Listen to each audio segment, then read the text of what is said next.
बताएं किसने लेटर लिखा है? ये रोना विल्सन ने प्रकाश तेलतुंबड़े को ये लेटर लिखा है 18/4/2017 में, और लंबा लेटर है। उसमें एक पैरा है जिसमें मोदी को मारने की बात आती है। बताएं क्या है? तो एक तो फंड्स के बारे में है कि 8 करोड़ का फंड्स है और 40,000 राउंड गोलियों का जिक्र है। उसमें आप जब चार्जशीट देखेंगे 15,000 पन्ने की चार्जशीट है, मेन और सप्लीमेंट्री मिला करके। तो उसमें ऑलरेडी मेक्स ऑफ राइफल्स भी मेंशन किया हुआ है, और नॉर्मल राइफल्स नहीं है जो माओइस्ट यूज करते हैं। ये लॉन्ग रेंज स्नाइपर राइफल्स हैं जिनका जिक्र हुआ है। तो ईआरबी की मीटिंग से 2015 से शुरू होती है। 2017 में आकर के ये प्लानिंग होता है जिसमें ये कहा गया है कि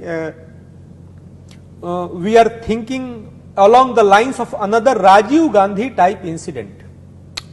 राजीव गांधी को जैसे हत्या की गई, हाँ, वैसे मोदी को मारने का ऐसा हम लोग प्लान कर रहे हैं।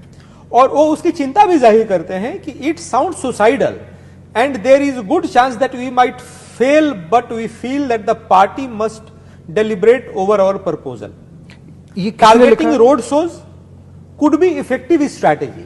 तो रोड शोज में ये भी लिखा है जी, रोड शोज में स्नाइपर राइफल से मारने का प्लान था। उस स्नाइपर राइफल के फोटो शेयर हुए हैं, और ये जो 8 करोड़ का बजट है ये इनकी सेंट्रल कमिटी ने अप्रूव कर दिया है। 6th लेटर जो आप किताब में लिख रहे हैं, follow up of delivery of sophisticated weapons, ये भी लेटर जो है रोना विल्सन ने प्रकाश तेलतुंबड़े को लिखा है, और 26 दिसंबर 2017 26 ऑफ दिसंबर 2017 को लिखा है, where they are discussing how to procure sophisticated weapons and they have a contact in Nepal and the comrades from Manipur may also assist, and Manipur is mentioned as a possible source of sophisticated weapons for these comrades here. This is a letter of 2017, and it goes on to say there is pressing need to inflict heavy damage on the enemy, which is Indian state, something that we have not been able to do since the Darba ambush of 2013, in which almost entire leadership of the Congress party in Chhattisgarh had vanished.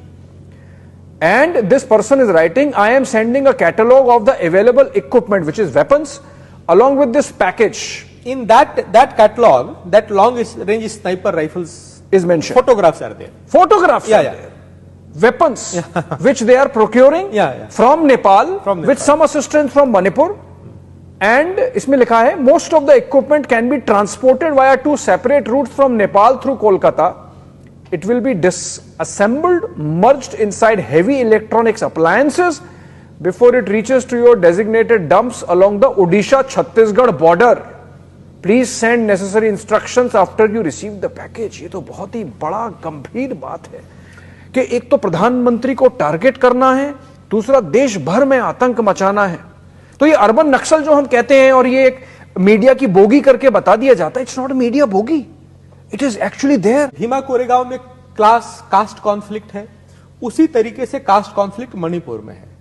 तो हमको ये भले ही दिख रहा हो कि ये organic है, इसकी एक हिस्ट्री है, लेकिन इसकी हिस्ट्री होने के बाद भी ये कॉन्फ्लिक्ट्स ऑर्गेनिक्स नहीं होते हैं। There is a third party to it. दुनिया भर के relations, Paris, Cincinnati, America, Germany, England, दुनिया भर में जो ह्यूमन राइट कन्वेंशंस हो रहे हैं, उसमें यहाँ के नक्सल लीडर्स जा रहे हैं, अंडरग्राउंड लीडर्स जा रहे हैं, अर्बन नक्सल्स जा रहे हैं। ये सबको इस इन्वेस्टिगेशन ने खोल के रख दिया। एक इनफैक्ट क्योंकि आपने मेंशन किया ये सब दुनिया भर में हो रहा है, please coordinate with our friends in America and France. Comrade Anupama Rao and comrade Shailaja Paik have agreed to invite you for guest lectures. That means they are already settled there.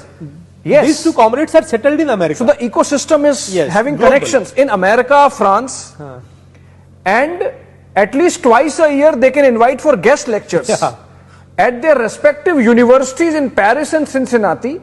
Both very much interested in studying caste violence. सोचिए, Cincinnati में, Paris में caste violence पे उनको चर्चा करनी है, and discrimination on minorities in modern India. Some of the central committee leaders will also consider interview requests of foreign activists such as Professor Etin Balibar. ये तो पूरा इकोसिस्टम है, सपोर्ट सिस्टम है, और ये तो बहुत ही गंभीर। ये इकोसिस्टम आप बार बार देखेंगे कास्ट वायलेंस की बातचीत करता है, कास्ट डिस्क्रिमिनेशन की बातचीत करता है, दलित, माइनॉरिटीज और अलग अलग कास्ट के, जिसके बारे में राहुल गांधी आजकल बहुत हॉटलाइंस की बातचीत है, वो भी यहां से भी एड्रेस करते हैं और अमेरिका जाके भी ग्लोबल प्लेटफॉर्म से भी एड्रेस करते हैं। उनको लगता है कि वहां से ज्यादा बोला जाएगा।